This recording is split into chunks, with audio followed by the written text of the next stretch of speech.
On Overdrive today, we bring you the most affordable electric vehicle you can buy in India today. We also check out the facelifted Citroën C5 Aircross, a quick look at Mercedes-Benz India's first locally produced EQS SUV, and we also bring you details on the Moto Morini Escape 650.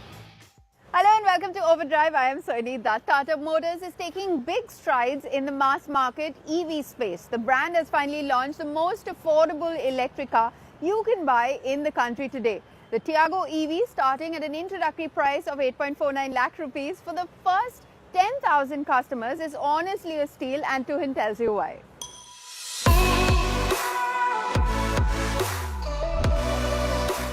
The car you see here, the Tata Tiago EV, is a significant one, not just because it's another Tata EV in the mainstream segment, but because prices start at 8.49 lakhs, which is well below the rupees 10 lakhs that car makers have been trying to breach for a while with EVs, so that this form of mobility can go truly mainstream. Now, in turning the standard Tiago into the Tiago EV, Tata Motors has done what it usually does with most of these conversions, and you get this new blanked out grille, what would have been the grille, and this new minimalist, much more simpler EV logo, which we think looks quite nice. Of course, the tri-arrow motifs continue here, and the blue highlighting that separates Tata's EVs from the regular car, you can see that here too. And the Tiago, the standard one, always got projector headlamps, so that continue here as well. They're auto, and you also have auto wipers. And to top things off, you have these new, more funkier, snazzier, brighter sort of EV-specific color options as well. Now, changes to the side of the Tiago EV aren't all that significant, but you do get these hyper-style wheels, which are steel wheels disguised as alloys. We aren't a big fan of these, even in the Tigor EV, and that sort of continues here, although the design may be to some people's liking. Again, that simpler EV badge. And in this top XZ Plus Tech Luxe version, you also get these contrasting black bits on the mirrors, on the roof, and on the door handles. As for ground clearance, the Tiago EV has about 166 mm, which is 4 mm less than the 170 of the standard Tiago, so you don't lose too much in that regard as well. Now, the only significant way that you can tell the EV apart from the standard Tiago from the rear is with this wide new badging, again in a more minimalistic sort of design. Aside from that, it's near identical to the standard Tiago. Now, the Tiago EV can be had in two battery options. What Tata Motors calls medium range is a 19.2 kilowatt battery pack, good for a 250 kilometers of accredited range. And you get about 61 PS and 104 Nm with that motor. But the larger battery pack, which we think will be the more useful one, is a 24 kilowatt battery pack, good for 315 kilometers of range, which should translate into about 250 kilometers in the real world. That makes 75 PS and 114 Newton meters. And that also gets you sport mode, which can get the Tiago EV from 0 to 60 in 5.7 seconds. So how do you tell the Tiago EV apart from the regular petrol Tiago? Well, it's the same changes that Tata Motors makes to all the cars it converts into electrics. So you have these blue highlights here around the AC vents, a black and off-whitish interior sort of color palette, leatherette upholstery. And among the changes, the additions over the regular Tiago, first you have these selectable regen modes. You can choose between 4 modes. There are no paddles, but they're easily accessible through here, and you can see it on the screen as well. And you get this older style rotary dial. What came in the first Nexon is also in the Tigor EV, which we don't like as much, considering you don't have a park mode in it, and sort of selecting the gear has always been a bit fiddly. So maybe the one from the Nexon EV Max, that with the bright display, that would have been a good addition, but of course cost is a constraint here. Then another big change is that over and above the long list of features that the Tiago is known for, you also get cruise control, and you get this different digital instrumentation. It's nice. In fact, we like it more than the part digital one in the Nexon EV. It's more simple, but it gives you a lot of information clearly. So you have the regen modes up top, the battery level, the power, and the regen level, you know how much power you're using and so on. So it's a nice, clear instrumentation like on the Tigor EV that continues here as well.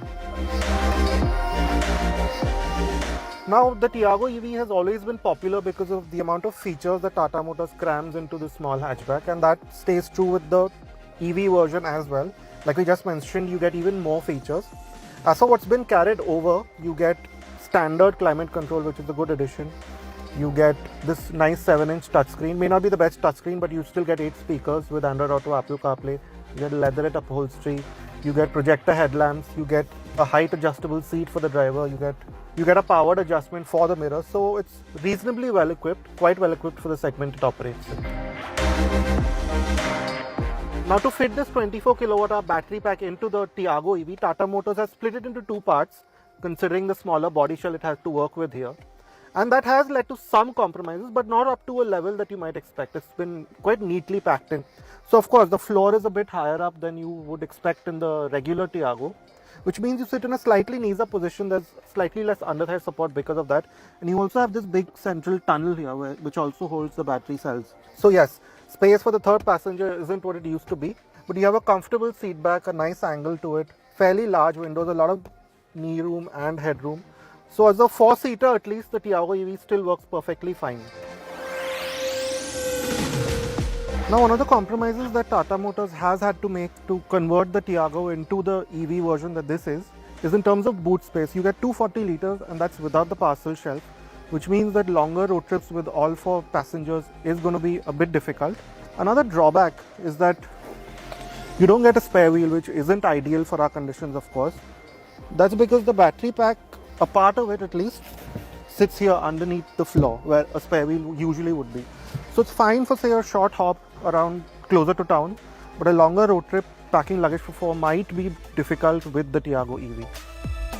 Now you can buy the Tiago EV with either a 3.3 kilowatt AC wall box or this 7.2 kilowatt AC fast charger. Now the other charging option that you get is DC fast charging. Now Tata hasn't given an exact DC charging speed, but since it takes 10% to 80% in about 57 minutes, we expect it to be about 25 to 30 kilowatt, the DC fast charging speed. And also you can charge it from a 15 amp plug, but of course that takes an extended amount of time. Now the prices that have been announced for the Tiago EV, they top out at 11.79 lakh. They're introductory and valid for the first 10,000 bookings, and 2,000 of those are reserved for previous Tata EV owners. Anyway, bookings open October 10th and you can start getting deliveries of the Tiago EV from January 2023.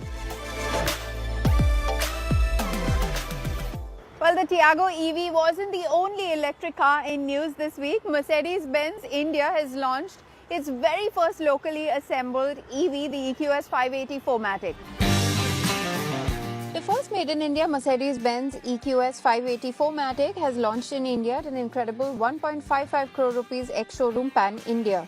This luxury EV is claiming an ARAI-verified driving range of 557 km on full charge, which makes it the longest range electric vehicle on sale in India today. Safety is non-questionable with a 5-star Euro NCAP rating and 9 airbags to keep the occupants safe.